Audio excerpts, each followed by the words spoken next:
You know what, guys? Simula nung napanood ko yung Ang Fam Be One of All. Gusto ko lang i-share itong, ano ba tawag? Scenario, moment, or what?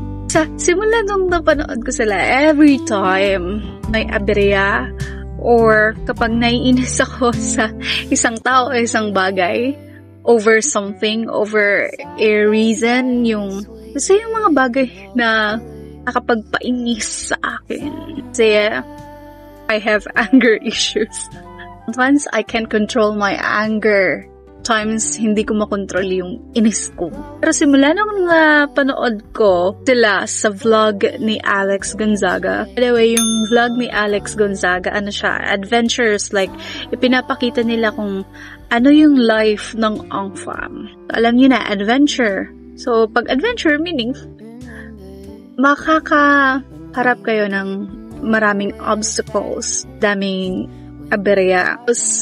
Sabi doon ni Jeong na lahat ng problema ay may solusyon.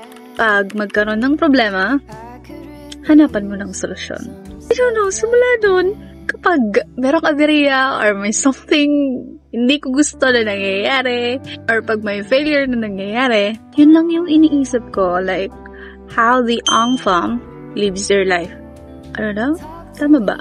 Sa kung paano nila i-live yung life nila. Na parang there's no room for problems or overthinking about things.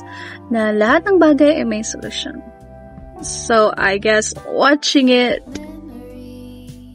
vlog of Alex Gonzaga really helped me become a better version of myself.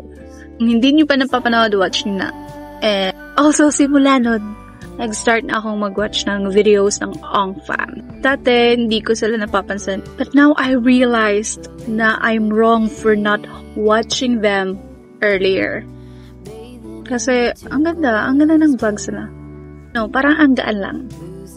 Guess that's it. See ya!